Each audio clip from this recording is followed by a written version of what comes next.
ahorita estoy soldando los pines, todos los pines del plug macho en un solo cable, y todos los pines del plug hembra van divididos cada uno a un foco LED.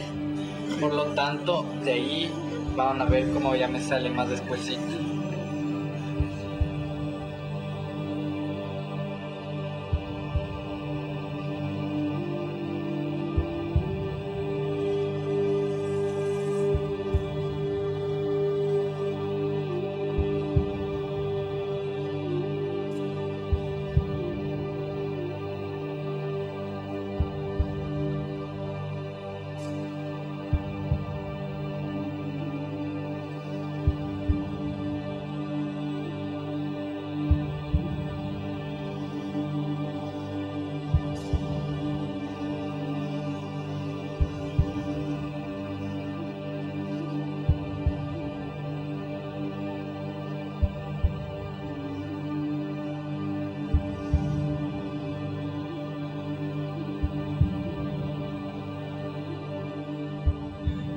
Listo, ya está este.